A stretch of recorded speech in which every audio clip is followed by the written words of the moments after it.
Yeah, g'day guys. Welcome to Beyond the Tape, a podcast where we talk to people doing rad things in the mountain bike industry. And this is our last episode. This might be a bit of a long intro, but yeah, basically this is wrapping it down for a while. Who knows if we'll come back, but hey, whatever. I'd like to thank everyone who has listened up until now. Everyone that supported the podcast, whether that's just by commenting, sharing, liking, sending me messages. People like Hills Hoist or Neville Jemson who have designed logos. Everyone that's just kind of come on, because no one's been paid to come onto this thing. They come onto it for their own volition and just have a chat. So, having people like Lockie McKillop and Mick Williams come on for Tech Talk has been absolutely bloody amazing. Sean Ahern's been on multiple times, Baxter Mayweld and Jai Motherwell. Man, we can't thank those guys enough. And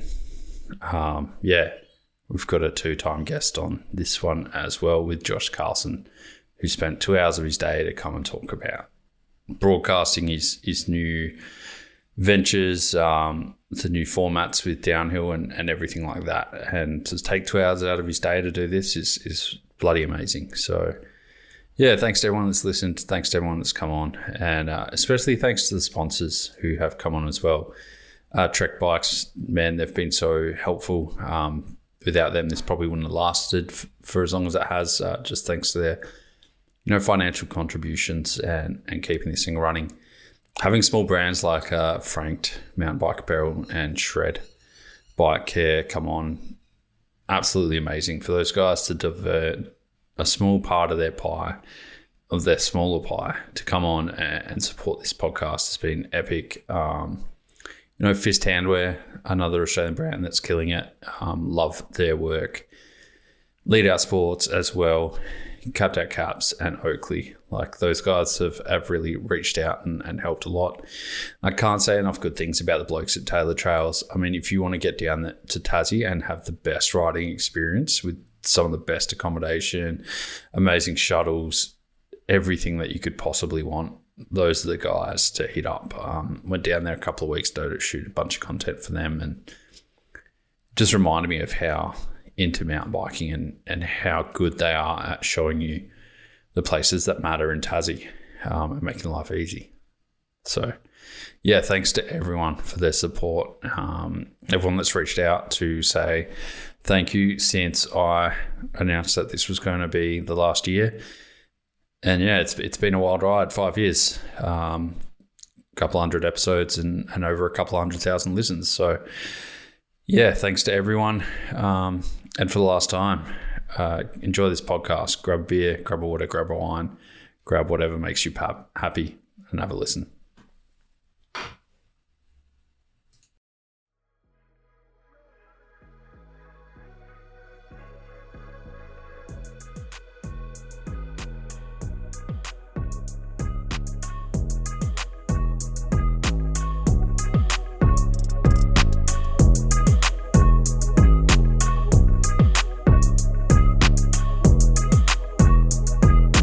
Let's jump in there, man. Let's get in there. Where do you say go? Well, yeah, Josh Carlson, welcome to the podcast again. It's been too long. I worked it out the other day. It's been a few years. It felt like 1 year. So yeah, it's been good. Yeah, it's been a minute. There's been a lot going on since the last time we had a potty, and I think we've been chatting a lot about doing this, especially through this last couple of years, which has been pretty turbulent. To say the least. So it's pretty awesome to be here now and to make this happen. And there's not a lot to talk about, but there's an endless amount to talk about. Well, yeah, I think I first reached out this time last year, and you were still on Giant, and well, you kind of publicly were still on Giant. I knew you were coming off of it, and your future was a bit unsure. What was, like, if we wind back to then, how was your mindset? Like, you're a super positive, energetic, go-getter dude, but surely you were kind of in like a grey area of not knowing what the hell you want to do for the rest of your life, essentially. Yeah, for sure. It's, that end of your career is something I don't think any professional athlete or professional mountain bike rider ever thinks about it too much. It's coming at some point. We've all got a limited lifespan. And I guess after COVID, you realize that as a professional athlete, you're a luxury item. We're all, as much as you think, these teams and, not to get too deep into it, but you think as an athlete, these teams are looking after you and they want you there to perform and they want the best for you and to get the most out of you. And, you're a marketing tool at the end of the day, and you're there to sell bikes. And, when at the end of your career, when that moment, all of a sudden someone deems you as not valuable to sell bikes, or they don't see you as continuing through that scenario, you got to figure out what the next step is. And that step takes a couple of years. I think a lot of young athletes miss that. They think it's just something naturally just going to happen, and you don't ever have eyes on what's next. You just think, oh, I'm going to live forever. This is going to be forever. But at some point it stops, and that takes a long time to establish that stuff. So it really falls back on who you've been as an athlete over the years and who you've been as a person and what's valuable to you. And at some point, it gets a little bit dark and dirty for sure. And you realize that it's not about you, and it's not, your race results are kind of irrelevant, sort of. It's not about the actual number that's associated next to your name, unless you're a winner. There's winners and there's champions and everybody else. Yeah. You can be second, third, fourth, 10th, 20th, 50th, whatever, but world champions and winners, there's not too many of them. And unless you're winning those big dog races, you've really got to put a bit of value and time into who you are as an athlete and as a brand amongst your career. And I think that's lost on a lot of young athletes. Went off on a bit of a tangent there. Long story short, at the time last year when my Giant chapter was ending, it was definitely pretty wild. I thought I was going to stay with Giant forever. Thought we were literally going to ride off into the sunset together forever. And I put a lot of time into the last half of my career, focusing on that and planning on being a part of that brand for a long, long time, even after my career. And the stuff that I'd stepped into with the broadcast, I'd stepped into this commentator's television presenter role, probably since 2022. And doing that with Giant, I thought I was doing a pretty good job with them and getting a lot of exposure. Giant was going through a big rebrand. And, few people had some different opinions and different views moving forward. And all of a sudden, two basic conversations in the middle part of the year, I never heard from anyone ever again. Yeah, right. You'd been there for a long time. You'd been part of the team for 12 years.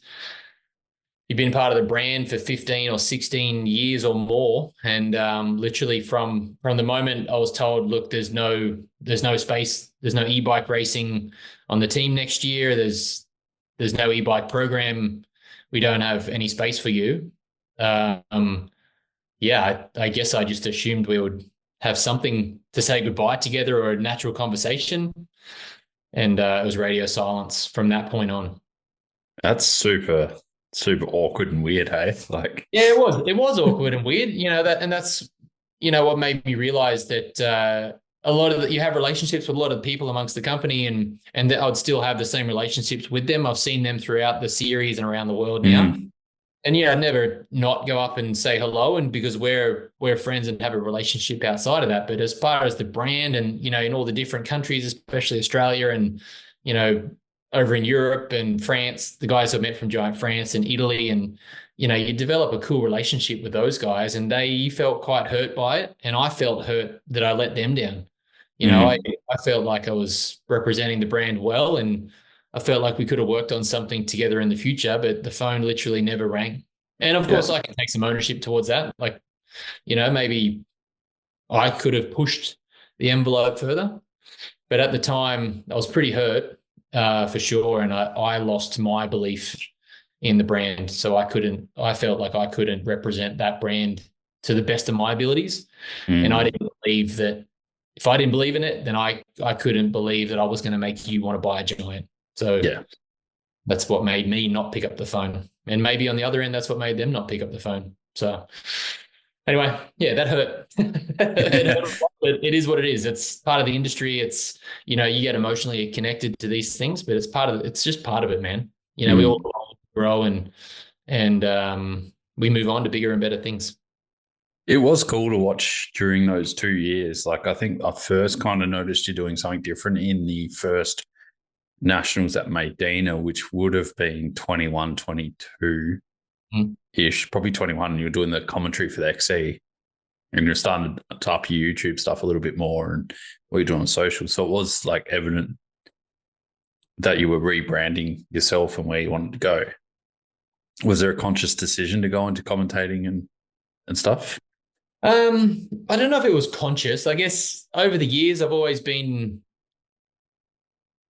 kind of a good talker in front of the media on a podcast or on social media. I think I pride myself on my social media image that it's engaging and it's authentic. I dislike just putting stuff out that I don't believe in, or if I'm telling you something, it's because I believe in it and it's because I want you to be a part of this. So I think I prided myself on that regard over the years. And as I stepped into this, the spoken trail out of COVID, just commentating trails and stuff like that all around Wollongong, and gave me something to do during COVID, that naturally escalated to commentary, and it all just kind of happened. Nothing was planned. Nothing was really thought out. I was down at Medina. That really opened up my eyes towards commentary, and I was down there just to do some content for the boys, and I was racing the e-bike nationals, and it was just, there was a microphone there with a PA system, and down at Medina Bike Park, everyone was run off their feet anyway, and a bunch of the kids racing cross country.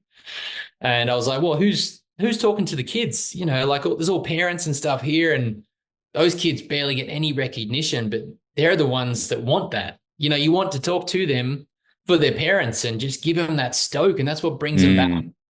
So I asked the boys, I'm like, hey, who's on the microphone? Do you mind if I just go and talk to the cross country racers? And that just escalated throughout the whole week. And then I, went to the 13s, 15s, 17s, 19s, masters, elite, experts. All week we just started doing it and had a lot of fun with it. And it was all lighthearted and chill. And after that, I actually rang Matt Keenan, the SBS cycling commentator and the voice of Australian cycling, essentially. I rang Matt and I was like, hey, what's this commentary thing about? Is it a career, or how do you do this? What do you do here? And he helped me out with a bunch of advice. And he was like, look, dude, you just ring people.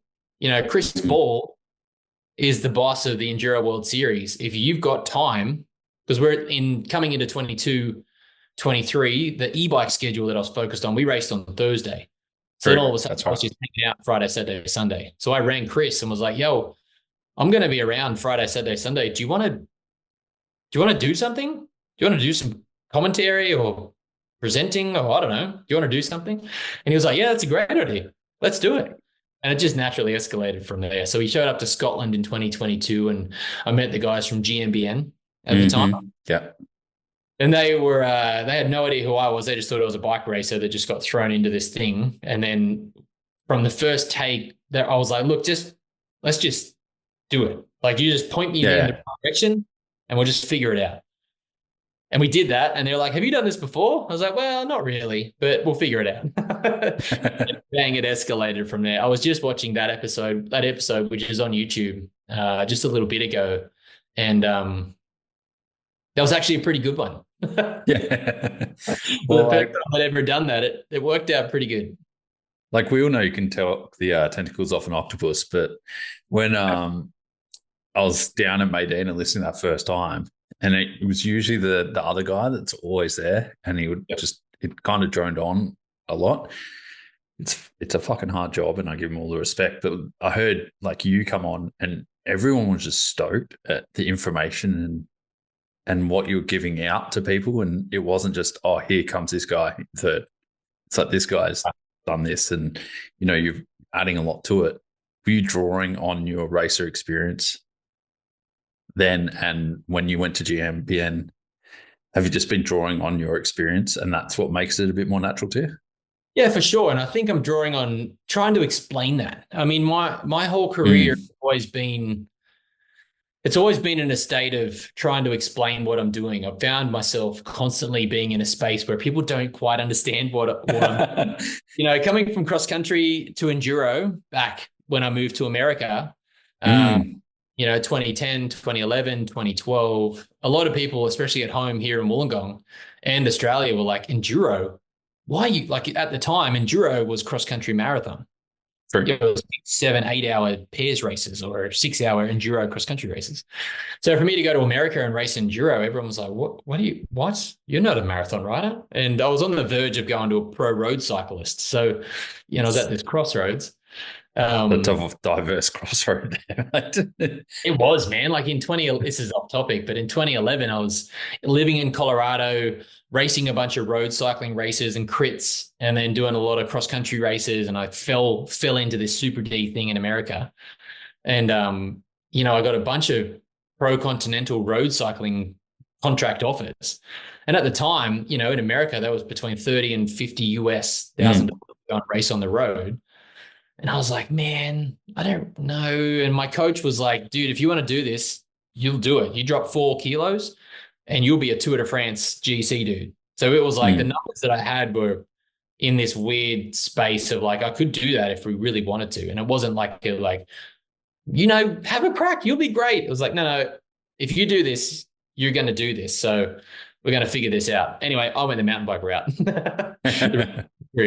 So I guess I've always been explaining what enduro is, explaining to the guys in America who I was with what Super D was, and then explaining what the Enduro World Series was, and explaining what the e-Enduro World Series was. So I guess I drew on that experience and we all take it for granted what we know as mountain bike riders and as racers. We think everyone just knows what we're doing, but a lot of the time we don't. So I try to explain that to everyone, and you just break it in a way that people would understand. Why are they taking these jelly looking things? Or what's in that drink bottle? Or like, how hard are they going up that climb? Like downhillers looking at cross country guys, oh, it's not that hard. Well, it is pretty hard. And then cross country guys looking at downhill guys, well, it's not that hard. Well, it is pretty hard. So Exactly. maybe talking about my race experience and what I've felt over the years and the diverse career that I've had is what I carry to this day, and trying to explain that in a way that you and I understand and get something out of it. But I can also explain it to my nan that she understand, and have her explain to her what these gels are, or like, why do they keep taking a bottle, or why do they unzip their jersey? Like I had a conversation in France after the Ludenvielle Downhill World Cup to one of our cycling executive bosses. And he was like, why is there a big skid mark on the back of everyone's pants when they come down the hill? Like, what is that? And I was like, oh, that's not the drops. It's where the tire comes up and buzzes their pants. And you usually get that like once or twice because the track's so steep and they're leaning off the back. And he's like, I've never understood. And, it's the same thing. We take it for granted. Like, we know what that is. But someone's never tuned into mountain bikes. So I guess that day in particular, I was just trying to talk to the parents, stoke the kids out, tell everybody some kind of information so they can learn something, or make it entertaining. We're all there listening anyway, so you can have a laugh and you can have a good time. Mountain bikes are pretty cool, man, so it's pretty easy to talk to.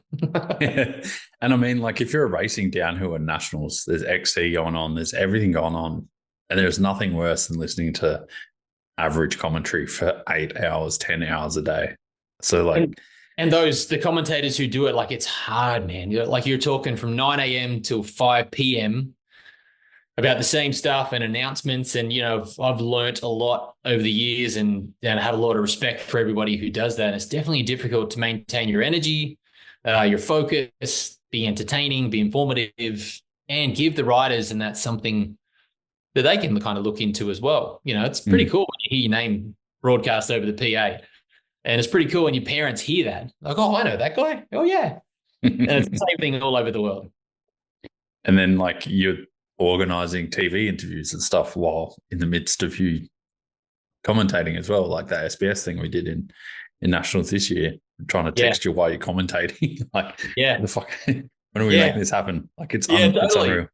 Totally. And then there's heaps of stuff going on. And now on the broadcast, it's the same deal. Like you've got, we can get into this later, but it's the same deal. You're always chasing information to broadcast to people. And when I'm on the broadcast now, my Carlson on course segment, it's kind of the same thing, but now it's broadcasting it to an audience that's never seen mountain bikes before. But the 100 or a couple of 100,000 or a few 100,000 people who watch mountain bikes, who watched it for the last 10, 15 years, they know mountain bikes and they're the core audience. My goal right now is to take it to the other couple of million people who have never, ever seen mountain bikes before that just happen to have a Eurosport 1, Eurosport 2, Discovery Plus, Stan or whatever. What is this mountain bike thing? What are those bottles that they keep throwing out? Like, what are those things? Why are they wearing Lycra? Why are they wearing downhill kit? Yeah. How hard can it be to ride downhill? So it's the same thing from back in, when I did that first commentary and my first mindset to now to the international audience. So for those who don't know, Chris Ball is the mind behind Enduro and everything to do with it. And he is also part of ESO, which is the event management company that runs downhill and enduro now. So Correct? ESO has now been absorbed by Warner Brothers Discovery. So ESO now no more. ESO was a development from Enduro World Series. So Chris Ball was, I don't exactly remember his title. I think he was the technical delegate of downhill as part of the Yes, yeah, he was. Yeah, back in the day. And then him, Fred Glow, and Enrico Guala developed Enduro World Series, and they just got inducted into the Mountain Bike Hall of Fame just recently. Pretty cool. Essentially, that kind of developed an entire discipline of our sport. Like that Enduro 100%. series, we evolved from, I think Jared Graves won the first one on a 26-inch Yeti. And we went through the 27.5 to 29ers to drop a seat post to tubeless to one by to 160, 170, 180 mil, air shocks to foil, back to this. Now we went to this 180 mil downhill bike and now we're back to this 140, 150 mil trail bike. We had huge 8-hour days to short 4-hour downhill days to, everything and back in between. And when you think about it, like we only started racing this in 2000, like internationally, we started racing it in 2013. Of course, there was racing in America, there was racing in Europe prior, but this international World Cup level event only started just a few short years ago. And the evolution that we've had is wild, wild, wild, wild. So Chris was a part of that. And now he's, I think, the VP of cycling as part of Warner Brothers. Okay. So real big deal. And so you've just given him a call and you're just like, yeah, I want to commentate. Let's make this happen. What was his kind of reception to that? Like, really? What, aren't you racing? It's like, yeah, I'm racing, but I'm doing e-bikes and I'll be racing on Thursday. So Friday, Saturday, Sunday, I'm kind of free. So why don't we do something with the regular enduro? I don't know. And one thing about Chris, when you take Chris an idea, Chris is always like so far ahead. When you have a conversation with this guy, it's quite scary. And Chris and I are mates. We've been hanging out for a lot of years, from all the way back at Enduro World Series and, been an athlete representative over the years. So we've worked closely and hung out a lot together for over a decade now. So when we sit down to have a beer or a coffee or just have a chat, you've got to be careful what you say, because if he sits back and crosses his arms and like, it's like, something just. So this conversation happened and he was like, yeah, let's do something. I'll put you in touch with the team and we'll figure something out. That escalated and pretty much was another conversation from him calling me in 2020. Well, it was 2022 actually, at the World Championships in Leger. And he was like, hey, there's a bunch of people from Warner Brothers coming to Leger to World Champs to check it out, have a bit of a scope around. I really would love you to come and meet them. And it was just casual like that. And I was like, man, I'm racing on Thursday. I've got to leave Friday to get back to Innsbruck. My mechanic, Colin Bailey, and I were leaving. I can't stay. Like I don't have any way to get back to Innsbruck to go to the next race. He was like, oh man, okay, well, keep me posted. It'd be really, really cool if you could come meet them. But that was it. Yeah, right. Nothing else. And I was like, oh, well, so me and Colin were in the car for like 8 hours driving to the race, trying to figure out how to get me back. And then we worked out, right, if he leaves me there just with a backpack of clothes, he'll take everything else. I can somehow get a lift to the train station down the road, and then I'll get a train back. We'll just figure it out. I'll just wing it. All right, yeah, let's do that. So I rang Chris back. I was like, yo, I'll figure it out. I'll be there for the weekend. You let me know where you're going to be, and I'll come meet you for a coffee. No worries. Didn't hear anything back. Did the race, hung out Friday, get a text saying, hey, go and meet Gary and Pete at this coffee shop at 10:30. No worries, mate. Thanks. So I showed up a little bit hungover in all Australian kit, looking like Captain Australia, because that's all. I only had my Federation kit. And I just met these guys. We had a coffee, and he's like, right, let's go and do some stuff. And I just thought we were going to shoot some links for the race. So we went into the pits and we shot a couple of links about e-bikes and the e-bike racing. And Pete Burton, and we'll come back to that, he was like, look, just say this, in this kind of thing. Like, give me a rundown of the race from not you were racing, but like a recap of the race. So I did that. And he's like, yeah, sweet, no worries. So I thought we were just saying links to make another GMBN video or a YouTube video, something. We did that. We did another downhill one. We did a cross-country one, whatever. And he's like, what are you doing today? I was like, well, nothing. I'm just going to go and watch the downhill. He's like, right, I'll come with us and we'll go and do some stuff. It's like, yeah, sweet. So we went up into the finish bowl and went up to the podium area. We did a couple of links that went live on telly for the World Championships, like the conditions, how dry it is and blah, blah, blah. And yeah, no worries. I didn't think anything of it except for it was similar to what I was doing with GMBN or YouTube. Anyway, that was the first year that Leger rioted. So as they come down the hill, I was in there with Troy Brosnan, and we were just like, dude, what the fuck is happening here? Like, there's people, and then all of a sudden there's riot police, and me and Troy are there, and the kids are trying to take Troy's goggles, gloves, jersey, and we're like, Troy, you can't get out of here. Like, you're gonna be nude by the time you get out of here. Like, you can't leave. And we were both having a giggle. Anyway, we got escorted out by the riot police. That set up Leger in history. Anyway, that weekend, I left that weekend, met these guys, like, yeah, sweet. So I hung out the next day. We did some stuff for the cross country, and they were like doing some interviews with Elliot Jackson and Win Masters and some other people. I had no idea what that was. Turns out that was my audition for Warner Brothers. They just didn't tell you. All I got was a text from Chris to say, hey, go and meet these guys at 10:30. All right, no worries. Unreal. That was my audition. And I giggle about it now because Pete Burton at the time, he was the executive producer of all the road cycling stuff for Warner Brothers. Now he's just come back on board as our executive producer for the UCI Mountain Bike World Series. So it's all come around, and he remembers that day pretty fondly. And I keep giggling like, gosh, you could have told me, like, you could have let me know, like, that was actually a pretty important moment. I just winged it. For one, I showed up hungover. For two, I showed up looking like Captain Australia. Like, I don't know, I would have wore just a normal black t-shirt. Oh man. How did you were still on Giant? You still knew about Giant things then, or you? Yeah, that was 2022. So I had a deal through to 2023 with Giant at the time. I was locked in for 22 and 23.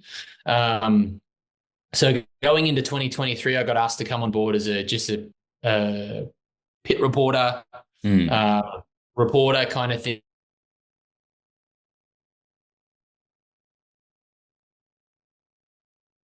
And 3 seasons. So I was still racing. There was an understanding that I still had a contract with Giant. I was still racing, so I could do these things as long as they were side by side and we could figure it out. Yeah, and then that escalated as well. That was, one thing that was quite calm. We showed up to Nova Mesto to this big broadcast, their first race. I missed the test event in Banyoles in Spain, but showed up here for this event. And yeah, it was pretty funny. I said, look, hey guys, do you want to do this? Do you want to do this course preview thing? Like, I'll ride around the course and I'll talk about it. I'm going to do it for my YouTube channel anyway. Do you want to do it for the broadcast? And we'd been doing that with the enduro stuff. So Rick and I did like a recap. I rode around the course. One of the executive producers at the time saw it as like, yo, we need to clip that up. We're going to put it in the show. So Carlson on course then became part of the cross country World Cup circuit. And I started writing all the tracks throughout the year, talking over it and commentating it. And that's where Carlson on course become part of the UCI Mountain Bike World Cup series. So, the giant thing worked out because I was there with the bike and the team was there and they got me bikes to ride. And all of a sudden I was on national or international television, branded in giant everything. So then I got a call to say, we got to tone down the kit. Like, it's a bit too much. We can't legally show that much branding, blah, blah, blah. So we worked with Giant and we figured it out, and it was just all by accident. None of it was planned at all. It just happened to hit. And now it's escalated to that's, one of the features of the broadcast now for downhill and cross country, and essentially for enduro as well. So you kind of knew that this was an avenue that could have happened in the future, like, but you were still a bit unsure after things ended with Giant, and you kind of, I guess, your career was wrapped up, except for one more race, which we'll talk about. But yeah, I guess like the Giant deal had ended in 2023, and like I said, we didn't renegotiate. There wasn't any further relationship after my final race in Chatel. And Chatel, the final E-Enduro World Cup in 2023 was horrific. Like, I crashed on the second stage and hit a tree so hard that I tore my quad muscle. And that was only on the second stage of 9. So that was horrific. I haven't been in that much pain for a while. And I still had 5 more hours to race with a torn quad muscle. So that was a really sour way to end a long chapter with Giant. And it ended from my perspective pretty poorly. I was pretty disappointed with how it ended. But it's been an epic journey with them.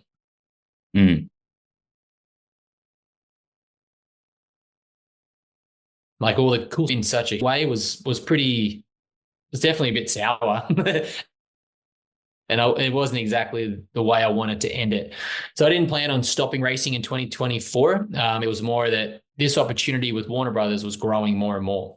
And I wasn't willing to give up this opportunity with the broadcast to continue racing full time for another year or 2 years. And I did have some deals at the time that were going to go through multiple years.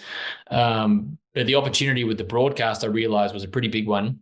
And like I was saying before, you don't realize how difficult that next chapter is when you get to it. And you don't realize how important it is to take advantage of these scenarios when they come up. And I realized that in 2023, when we were talking about 2024 and moving forward, and I put a lot of my eggs into that broadcast basket for 2024.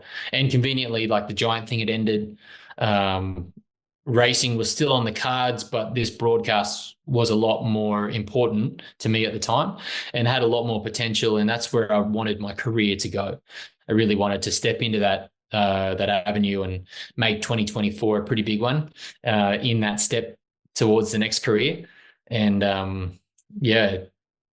a few things evolved over 2024 that led to one more race, which was fantastic. But halfway through 2023 was when I really made the decision to step into the broadcast full-time, full-time-ish, and, take advantage of this opportunity that was in front of me. Was it daunting to kind of throw that bike away and just be like, yeah, I'm going full-time on the microphone. Like, let's go. Yeah, for sure. And I was mega lost. Like, the summer of 23, 24, it was real difficult to manage and know how to prepare for it. And I still had to be fit to ride, and I wasn't quite done with racing, and there were still opportunities there to go racing. And now I had to figure out this thing of Josh Carlson, the brand, and the Warner Brothers Discovery Whoop UCI Mountain Bike World Series. So I tried to align them with their broadcast partners and sponsors, but trying to figure that out as well was difficult for everybody because it wasn't something anyone had managed before. I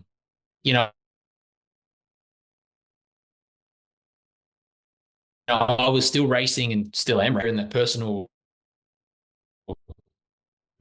thing. Focus. That was difficult. Internet's being a bit shitty, mate. Sorry.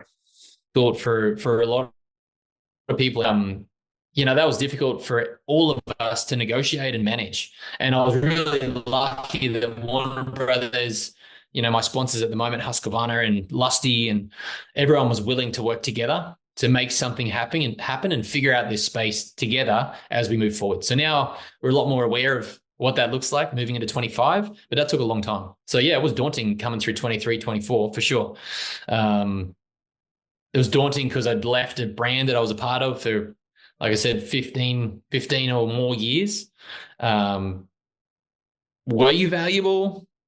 Did any other brands want to be involved with you?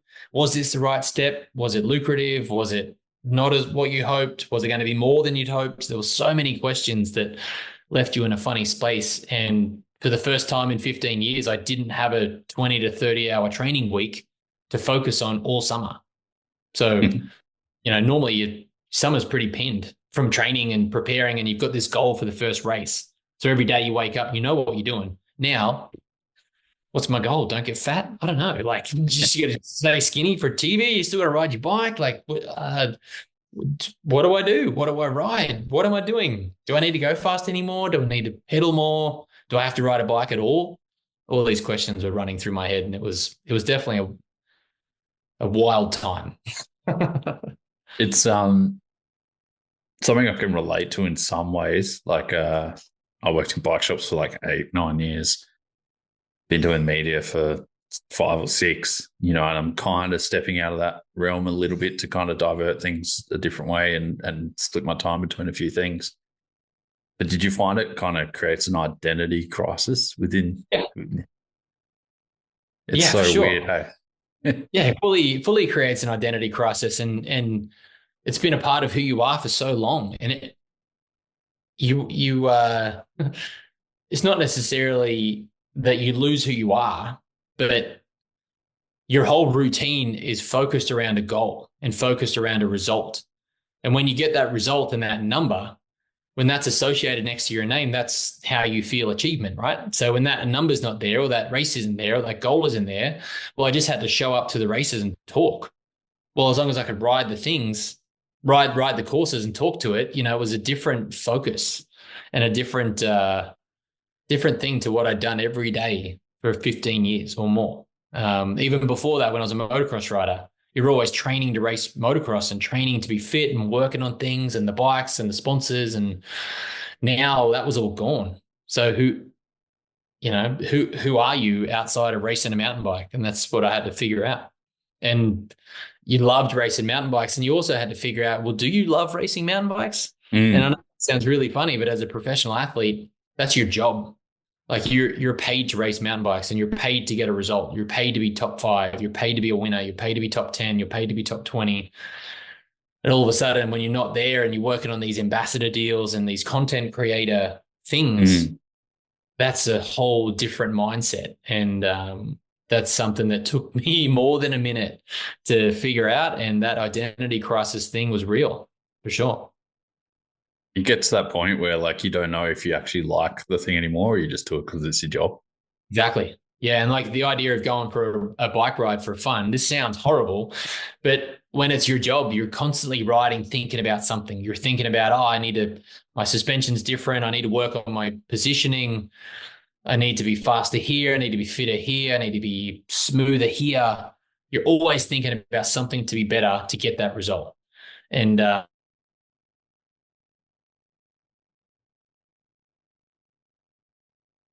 now to go for a ride for fun, that was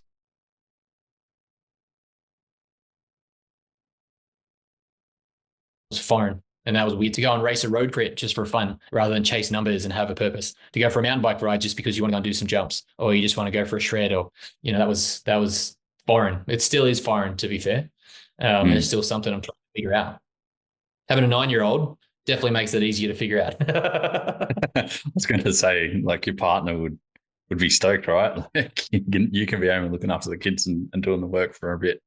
Totally. And you come back and that's all you want to do. You just want to come home and be dad and, do their lunches, take them to school and do the after school activities and take them to soccer and dancing and swimming and all that jazz. So that's what you miss all season. So when you're only home for 4 months of the year, you're home for four months full time, but you Mm. just be dad and immerse yourself in that, and the rest of it can figure itself out later.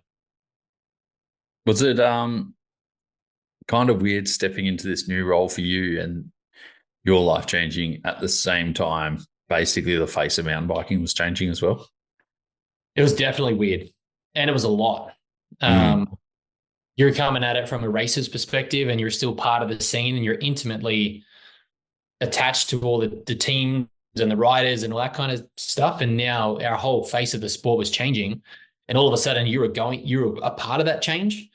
So that was a lot, and it's pretty difficult to say the least. It's quite an ingrained culture what we have for mountain bikes, and because it grew from so little to so much over that time, Mm. um, being a part of the change was difficult for sure. I was lucky that my avenue and my role was new and fresh and easy, so it was easily accepted. But everything through the commentary, through the production, through the television broadcast, it's all different, and it's all in a space that we've never been before for mountain bikes. So to have that attitude change and that perception change and be accepted was definitely difficult for sure. And 2024 was much easier than 2023. In 2023, I was splitting my time, so I was still a racer and I was just Mm. trying this presenting thing. Whereas 24, I was kind of a lot more involved, and I was the presenter. You were there as a reporter, you were there as a co-host, you were there as a host, you were there as a co-host, reporter, commentator for downhill. So you were part of it, and I am part of it. And now as we move forward, I think it's only going to grow and get better. And those teething problems are good problems to have that are going to provide and produce a better product in the future. Were you ever kind of worried that you'd done the wrong thing after seeing the, I guess, feedback on the first series with the new Um, people? no, I never doubted that I'd went the wrong way. It was more like you started to fire up because you could see the benefits. Like you as a Mm. racer, you could see how much better this was. And what the external audience was saying wasn't true with what was actually happening. And you could see how much of a naive scope that the external audience that was holding on to something from the past had. But on the inside, you could see, like, on the ground with all the riders and the athletes and all the people who were part of the show, everyone was of the same opinion, and we're all talking to each other about this. And you're like, well, this is actually going in a different direction. Like, these are the teething problems that we need to have to fix this, but this has potential now to go in a sport in a direction, in a way that the sport's never had an opportunity to grow to. And again, it comes back to like how brand new and young we are as a sport. And Mm. you look at there's a lot of similarities and a lot of comparisons between motocross and supercross and downhill. And the reality is they're not even close. Like supercross has been racing for 20, 30, 40, 50 years in front of Mm. full of 30, 40, 50, 60, 70, 100,000 people. We have only just started now. And that series is on every weekend to huge manufacturers that's in a space that we can only dream to get to. And I think we have potential to get to, but it's not a fair comparison.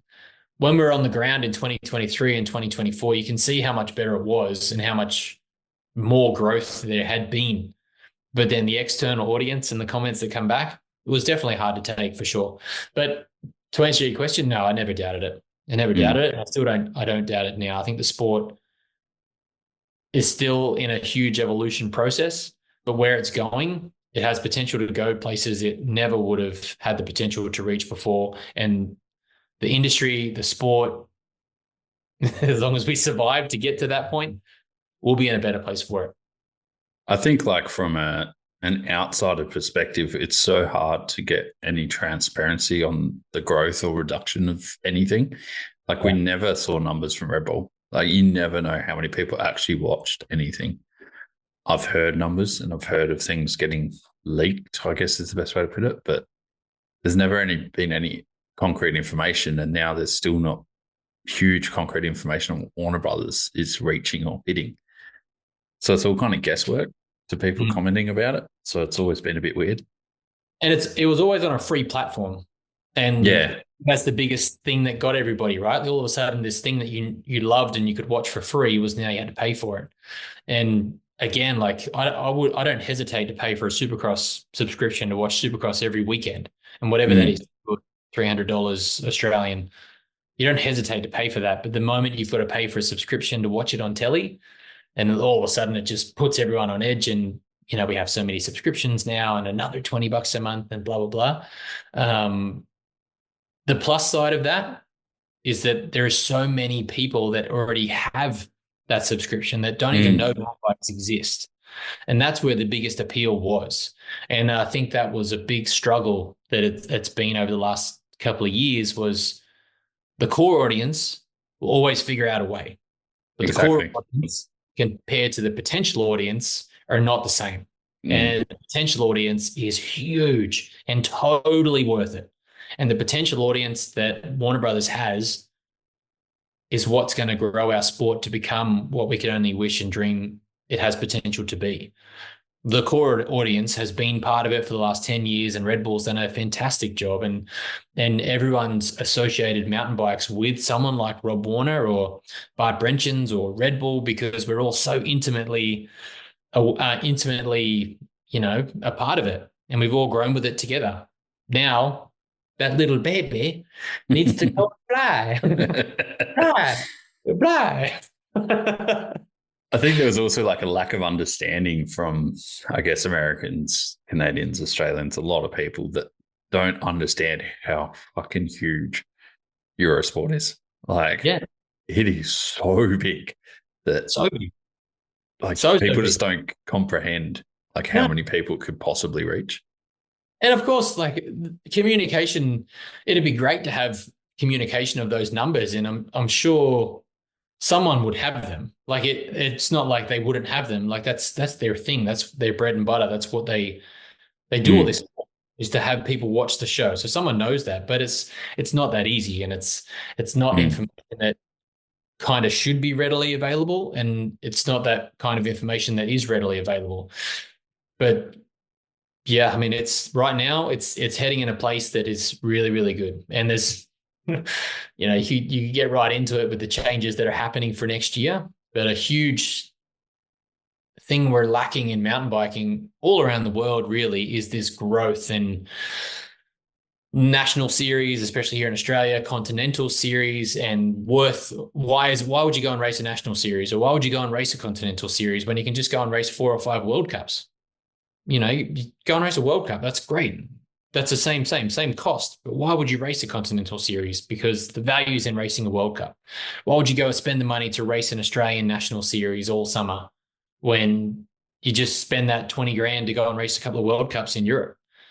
Whereas now, with the restriction of the fields and restrictions of the racing and becoming more elite, all of a sudden I hope, this is what I hope, that it filters down and strengthens those continental series, which then strengthens the national series, and we develop this pathway again that we've kind of been lacking. It's an unpopular opinion, but I don't think everyone should just be allowed to race a World Cup, even if you've done a couple of national races to get enough points.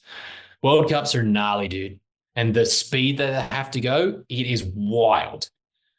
If you're not competent and you're not one of those best riders in the world, I don't think you should be on a World Cup thing. It shouldn't be something you should just go and race for fun. National series, continental series, the pathway, the development. I would love to see that happen. And when you show up to the line of a World Cup, you're ready.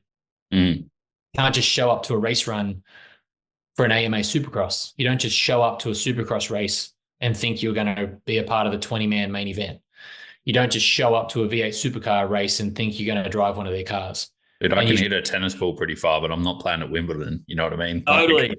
There's only 20 dudes who can drive a Formula One car. So why should downhill World Cup racing be the same and be accessible to everybody when it's gnarly and it's wild and the tracks are hectic and the speeds they go and it costs so much money? So rant over. No, I mean, I get it for sure. But the problem is that when you talk about the pathways, the start looks really brilliant. Like there's nice flashy lights and everything, getting people into the sport, getting new people on the bikes. That's sick. I love seeing that side of the thing grow. Yeah, You take off from the start line and you're in Mordor for a few years. You totally. have no idea what the fuck's going on. And Totally. then if you're lucky, you get to the World Cups and you got a nice bright rainbow. But that there's no support from one end to the other. Like there And, is no national series. There's nothing and there to bring people up. exactly right. And that's a huge thing that we're lacking in mountain biking all around the world, like in these series. And how do you get one of those seats? Once you have one of those World Cup seats and you're in the top 20, top 30, top 40, well, how do you develop the riders to then come in and overtake that? So that Mordor zone is definitely lacking, and it's something that's something I really hope develops a lot over the next couple of years. Once we roll out this next series, and I'm super keen to see how that shakes down. Like now, no one's protected, which adds a whole other layer of racing and excitement. I'm super keen to see how that shakes down the next couple of years, and I really hope that filters down to develop those pathways and gives people somewhere to go to race. And not just to get a World Cup seat, but just to go racing. Racing's cool, man. Racing's a lot of fun. And the more races we can have, the more our mountain bike industry benefits from it. It becomes healthier, the tourism side, the community side, and it all grows together. So you can't have one without the other, and then have it be a successful unit that's moving forward and progressing. And to have it, the sport doesn't have to be an international level to be good. Like, Yeah. I don't. You can see that with the Monster Series in America. Like, you can go and race there and get paid more for winning there than what you would at a World Cup. Like, yeah, and it's great. America, like that series is growing from strength to strength, and the IXS European Downhill Series is growing. Here in Australia, we've got our national series back up and running, and a bunch of states are getting behind our enduro state series. Like I know Victoria is putting in a big effort for their enduro series at Bright, Mount Buller, a whole bunch of rounds throughout Victoria, which has some of the best mountain bike riding in the country. I mean, Adelaide's got a great enduro series and a downhill scene going on. Tasmania stepping into it. So strengthening those series and having more people come to it from the ground, that's what we're lacking and what we're needing right now. It doesn't help that the mountain bike industry is in a really bad way at the minute. Like the recovery from COVID and bike sales and production of stuff is difficult right now for everybody. Budgets are tight. There's a heap of bikes out there. The flip side, if you want a new bike, you want to get into it, perfect time. Go and get a new bike. The price of bikes right now is amazing for people to get involved. They're the people that we need in mountain bike riding for those community-based events. Love it, ride it, and then want to come and race it. And then that fuels out of 10 people that come to a brand new race, 5 of them might go to the next level, 3 of them might be at the next level, and then one of those out of that 10 all of a sudden becomes a racer. And then not everyone's a racer, not everyone has to be. But it's pretty addictive and it's pretty fun. So I highly recommend it. I was kind of hoping with the lull in bike sales and the huge drop in the industry that it might stop us from being so incestuous and trying to reach outside the sport a little bit. It's shit everywhere. Every industry is struggling. Most industries are struggling. So, but I kind of wish that we saw more outside sponsorship coming into it. It would be great to see. And this new broadcast platform that we have access to has potential to enable that. You see a company like Decathlon, come on board with the cross country team. They've got the Ford Decathlon country racing team overseas, and they're huge. Like, but to a mountain bike rider, you would have no idea who they are. And there's an interesting piece coming on the latest race tapes season for next year that we'll see a cool little moment about that. And that is an outside sponsor, but to us mountain bike riders, we kind of turn our nose up at it a little bit, like a rock rider. Like, what? And there's got a bunch of really cool e-bikes at the moment, as well as their cross-country bikes and all that. But you immediately go, rock rider, what is this? but it's a huge company and Mm. they're in us. They're interested in mountain bikers. Like you go to a Decathlon store, it's like a Rebel if for an Australian, Mm. and they got their own mountain bikes in there and they want to be a part of our mountain bike World Cup series. Yes. Everything Yeah. else, like downhill, is super cool. Like, why wouldn't you want to see Loic Bruni or Emery Piron or Ronan Dunn? I don't know, just sponsored by Ford or Apple or Oh, Reese Wilson, something. Lotus. Like, Chris Wilson driving a Lotus. yeah, You know, unreal. it feels it all. Like having mainstream people come on board there, and that's what that's where I think the potential of this evolution of our sport has the chance to grow to. Because at the end of the day, it's more eyes watching the sport. So more eyes watching the sport, more people want to be involved with the sponsorship and the marketing. And again, that's what we are. As Mhm. athletes, we are marketing tools. We are there to sell something because we're making something look cool in front of the television for everyone else, the audience, to watch. So when Loic's wearing this or Reese is driving a Lotus, none of us would be talking about a Lotus, but Reese is jumping over one in a studio in Yeah, Glasgow. yeah, yeah. Now we're all talking about it. Well, like, and people want the athletes to get paid, but don't want to bring in. They don't want to pay for watching it for one, Yeah. which makes no sense to me.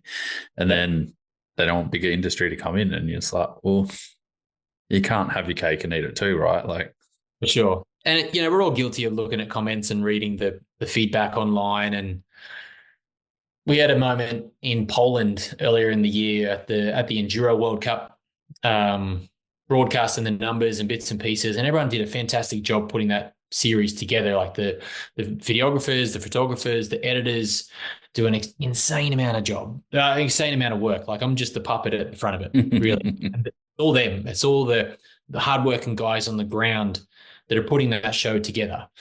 And then you can't help but read some of the comments online, and there's a few negative comments about this and that, and they're late and they haven't shown this highlight and this and blah blah blah. But when you break it down, you're talking about individual people. So of like 20 or 30 or 60,000 people who have watched that show, there's 25 people who have said it sucks. So and you're like, oh, Jimmy said it was shit and Bobby said this and blah blah blah blah. But 25 people. Mm, If you're in a stadium and there was 60,000 people there to watch you and there was 25 people that booed you, you wouldn't know they were there at all. exactly. Yeah. Yep. 60,000 people watched that thing, or 30,000 people, or 10,000 people, 10,000 people, but 20 people said it was shit and that's all you think about. So Yeah. it goes through social media, right? Everyone's got an opinion, and especially it was cool to hate on the Warner Brothers broadcast. It was like people would, it didn't matter how good of a job you did, and like our commentators Rick and Cedric and our co-commentators like Aaron and Miriam came in and Rachel came in, I came in. There's so many people that just want Red Bull to come back because they love Red Bull, and that's Mm. fine. We all love Red Bull. We all grew up racing, watching Red Bull. But this is different, and this is for the benefit of our sport, and it is what it is. What it is. It's what we have right now. That's what it was. And this is what we have. So yeah, it was kind of, people just wanted to take the piss out of it and put a negative comment on there just for the sake of putting a negative comment.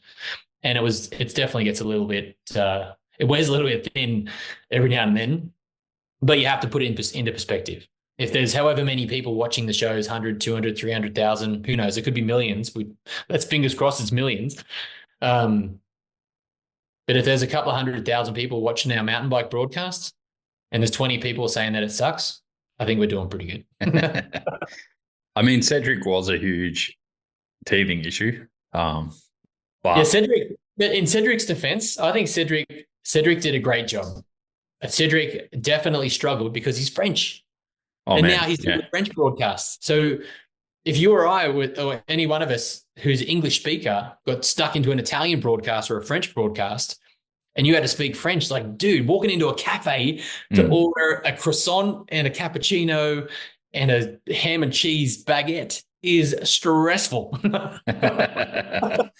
So to sit there in a live downhill commentary broadcast, I think I really like Cedric, and I really think he got the rough end of the stick, and I think he did a great job considering how hard that job is. And he is so amped and so involved and so Cedric about the whole thing.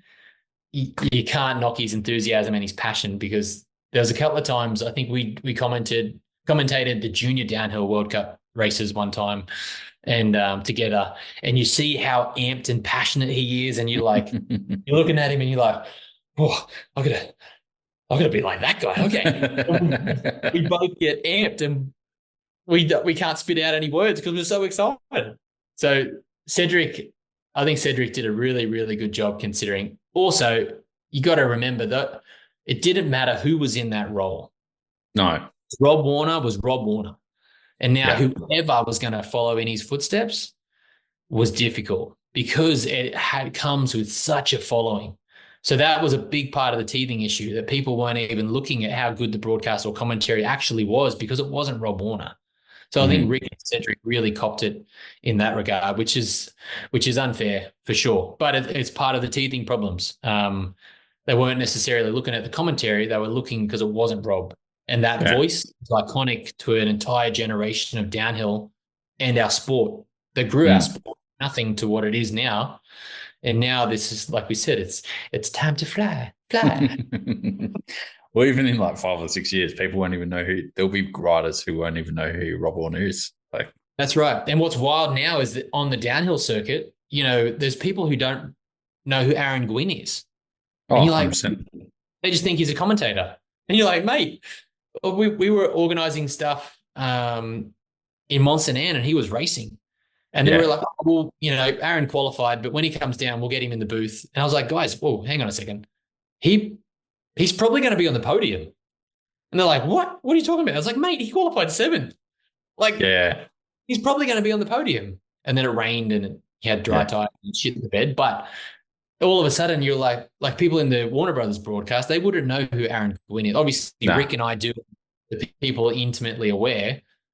But in the broadcast side, they just think Aaron's our co-commentator. And you're like, well, hang on a second. Like, he'll win this thing if he wants to. Yeah. And so he's pretty good. He's pretty good. He can talk about it, but he can also ride it. And there's other aspects of now the enduro broadcast. Us as fans, we know exactly who Sam Hill is. He's an icon for our sport for decades. But this brand new audience, they won't experience that now. They're going to learn who Ronan Dunn is and Ocean O'Callaghan, and maybe that Greg Minnaar was pretty cool. But they don't know who Steve Peat is. They just think Steve Peat's the Santa Cruz Syndicate team manager. They don't know him, world champion, and epic battles with Nico Vulios and all that stuff. So there's a whole huge thing of our sport that's, you want to bring that a part of the new broadcasts. And, we've got to, I guess that's our role, to tell those stories and not forget who they were, and also broadcast our new riders and turn them into the superstars that they have potential to be. And we got off topic. I know what we're talking about. But it's all good. It was like Gwyn was the highlight for commentary this year by far. Gwyn was great. He was really so good. Him and Tani. Tani was good. Working with Gwyn, there was 2 races this year that I got drafted into, and Rick got really, really sick. In the Leo gang, I found out an hour before the broadcast happened. And then I found out for Val di Sole, unfortunately, Rick couldn't make it back, and we had some technical issues that I came in to do that with Aaron in Val di Sole as well, which ended up being a wild weekend to be commentating. Unreal. To see, I barely remember the race, to be honest, but I do.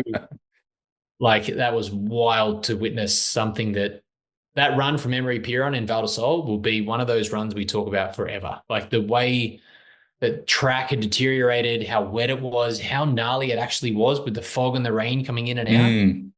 The track, I've never seen Val di Sole so gnarly. It looked unreal. Precision and how catastrophic it was if you missed. Josh, our Australian wonder, he crashed in a root garden that was pretty much the key part where Emery Piron really accelerated over everybody. Anyway, he made one little mistake there. It didn't even look that bad. But when he hit the ground, his legs exploded. He's back riding now, but his hip and femur, I think, and something Yeah. else. I don't exactly remember what it was. But when you look at the crash, it wasn't that bad. And it was a catastrophic failure. And all of a sudden, it shows you just how gnarly our sport is. We take it for granted. You're looking at 30 dudes, 10 girls racing down those tracks, and they make it look effortless. They make one little mistake here and there, and we critique it when they tuck their front or they miss a rock garden, they miss a backside. Oh, it just cost him half a second and blah, blah, blah. It's wild when you take a step back and realize the speed that they're going, the commitment that they have, and what they're doing in front of our eyes. And to commentate on that at the time blew my mind. To think like you go to a nationals and you see Troy and Connor and Luke Myers-Smith, man, watching him ride, unreal. Unreal. And the speed they're doing is probably 80% of what they do at the World Cup. And you're just like, the fuck? Yeah. And the commitment that they have. Like now, once again, we got off topic. We're talking about Aaron. No, I read it. But you're talking about 100th of a second. And there's a really interesting scenario. Charlie Hutton was our 2023 world champion. And in Mont-Saint-Anne, he missed qualifying by 0.1 of a second. And even our own Shana Hearn has missed qualifying this year a couple of times by point something of a second. Like it's not even a fathomable number. 0.1. Well, I think there was like a stat. Demo. There was a stat where like the top 15 all finished within a wheel width, with all within 29 inches of each other. Yeah, and you think about all that effort and all that training that goes into 0.1 of a second. And, when you think about how hard these guys are going and what they're doing and all the training that, they're all training now already. But a lot of the athletes, there wouldn't be too many that haven't already started some kind of base program now. Maybe some cross-country athletes who still have some time off because they've come off Olympics and stuff like that. But New Zealanders are probably still chilling. New Zealanders are not in a hurry and they'll still come out swinging. But, all that effort and all that preparation from the teams, all that investment, all that training, the weights, it's not like anyone's doing any less effort than anybody else. And in reality, they're chasing 0.1 of a second. If you're 0.1 of a second or a half a second or at the most 1 second faster, that is huge.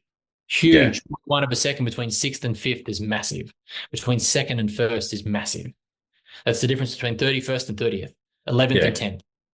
There's even some guy who's getting 61st to make the semifinals and 60th. Like he has to train so much harder to then make the finals. But he's only 0.1 of a second off. It's not like he's got to go up a hill at 350 watts and now he's got to go up the hill at 400 watts. It's like, no, he's got to be 353 or 355 watts to be 0.1 of a second faster. It's really, really, really like it's not much. Yeah. It's not much. It's super, super cool. But so back to Aaron. Aaron's great. But that's why the sport has to change the way it is changing for 2025 is because the level at the top is so damn good now. We won't see it clean. Even the juniors, Mac the Alwyn twins, Ace of Met, all those crew, it's going to be insane. Yeah, it's going to be insane. And we were missing Jordan Williams this year and Jackson Goldstone. So, Jackson had that phenomenal year in 2023, and we didn't see him this year after his crash in Hardline, Tasmania. So he was missing. Jordan Williams was missing. He hurt himself in Val di Sole, I think it was. Or was it Leo? I can't remember. Honestly, kind of lost track of where he was with things. Yeah, so he blew his knee out. I want to say it was Val di Sole. So there's some big names. Ace of Remet. Yeah, there's so much exceptional talent coming up amongst the talent that we already have. And, the second wave of talent underneath the current winners that we have, Emery, Loic, Finn, Troy, Benoit, Andy Kolb, these big hitters that are there and who we expect to see on the podium. And then you got like Ronan Dunn, Ocean O'Callaghan, Jordan Williams, Jackson Goldstone, Ollie Davis, Lockie McNabb. There's this next gen that's even better. once they figure it out, it's going to be like the racing is going to be so much cooler again. And that's what we're staring down the barrel of, which is cool. And that's where it's really cool to see a company like Warner Brothers invest in our sport, for cross country and downhill. We think it's cool because we're mountain bike riders, but they're not mountain bike riders. They're a production company. They're an entertainment company, and they think mountain bikes is cool. So that's awesome. Like, of course, Red Bull thinks it's cool because we're fueled off Red Bull, we're fueled off Monster and energy drinks and excitement and adrenaline. Warner Brothers is entertainment and production, and they think mountain bikes is cool, and they think mountain bikes is a worthwhile investment to take it to their audience, which is massive, and a huge kudos to all of those involved. What are your thoughts on? Oh man, this camera's doing my head in.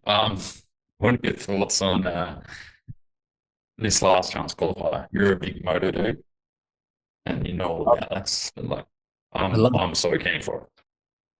I love it. I've always kind of disliked how a lot of people can be protected. It adds a different layer of stress. And there's a couple of people this year that weren't protected. And it really changed the game. Emery Piron was not protected. Miriam Nicole was not protected. She didn't even qualify one round. So to see her go from, not even qualifying to then qualifying to then being in the top 10, then being on the podium and then winning, it adds a different layer of complexity to the racing for sure. There's been some evolution with the semifinals and the double race runs and the quarterfinals, semifinals, finals. But now with the last chance qualifier, and if you don't put it together, that's it. You're out. There's a different headspace that comes into play when you have to qualify. When you already know you're in, you can be a little bit chill. If you got an injury or you've already flattered 4 or 5 times in practice through this one rock garden, all of a sudden that stress gets to you a little bit, and it can produce a different athlete, and it can kind of suit a different athlete. Now that no one's protected, I think it's pretty cool, and it might let some of those outliers come into play. When some of the top dogs, if they weren't protected this year, they wouldn't have made the finals. And Greg was an example of. I was going to say, like, Greg has had so many opportunities because he was protected. Like all of 2023 with Greenland had every flat he got. Yeah, I think Dakota Norton had a crash in practice in Poland, or he had something break. There's a lot of people who have benefited from that this year. I think even Loic, maybe. I can't exactly remember off the top of my head, but if you've crashed in quali, and all of a sudden someone like Loic, who's probably one person you would put your money on to make sure he's there, but that whole team's there for you. The girls in particular, like Nina Hoffman's had a bunch of crashes this year, and Tani's had a few big ones. But if all that thing, like your qualification run, you have to qualify. So that all of a sudden that's your race. That makes it all exciting, and it adds to the story and the drama. And exactly. Yeah. Putting my TV head on and my reporter head, like, that's great. That adds a whole nother layer. Like, well, if old mate's flattered 5 times in a row, what is that team doing to protect that rear wheel or that front wheel, or that shock keeps blowing up? What have you changed? Or like, have you done an extra layer of tape? Is there a different rim? You've got more spokes. You've got bigger tension, double tire. I don't know. That's super cool. So I think it's gonna be drama filled, but it's gonna be great. It's gonna make the racing even better. And then it lifts everybody again on race day. I'm pretty keen. On race day, it lifts everybody. And it gives opportunity to those smaller riders, because if there's no protected rider and 4 of them are out because of a puncher or they've made a mistake or whatever, there's 4 extra seats there for punters, like for the guys. Because privateers aren't dead. Like, there's still ways for people to get into it. And there's still ways. And there's a lot of racing still available. Like you can still go to these World Cups as a privateer team. At the end of the day, if you're on a privateer team or a World Cup team, you've still got to go down the hill as fast as possible. So your team is not going to make you line up at the top of Ludenviel when it's sideways rain and it's muddy as and you can't even stand up. Put your mud spikes on and send her on. So, Yeah. you know, there's still that responsibility as an athlete. And if you've got the talent, you've got the speed, you've got the commitment and the dedication, you'll make it happen. Whether you're fully funded and supported or got brand new tires or you don't. And that's something you've got to remember too. It's privateers they don't have the same funding and backing and maybe support as the big teams do. The big teams and their athletes have it a lot easier, but they've got a lot more pressure and a lot more expectation, which is something we kind of take advantage of sometimes. When you're a privateer and you're riding for free, sort of, the team supporting you to be there, and it's a lot more fun, a lot more chilled, but you don't have that expectation and weight of pressure, which can be a lot. So yeah, might let some new faces come in, which is cool. It might change the game a little bit. Might favor some, might not favor others. Might cause some drama amongst the teams. And it's I thought everyone got along on the World Cup circuit. Like there was no issues between teams. No issues. No, everyone's happy, Larry. And happy as can be, which is another thing that could probably change. Like everyone's so lovely, and mountain bikers are lovely. We're all mates essentially. Yeah. But you know what? At the end of the day, there can be a bit of like, you know, I'm going to beat you, and you can be that. You can be respectful, but maybe we don't have to be so lovey-dovey. And was it last year when was it? Yeah, no, this year. Was it Tomac or someone grabbed Lawrence's helmet? Yeah. And they were like proper going at it. Yeah. And they were proper going at it. I'm like, this is sick. Like these guys are really hating each other. They respectfully like apologized and everything was good afterwards. Yep. But like during that race heat moment, and he's like, pull your head in. Like, it was so good to see. Yeah. And we don't have that same argy-bargy as motocross and supercross, right? Like you're not bar to bar. No. But at the same time, cross country, they're kind of bar to bar. And you can have that kind of fight. It's a different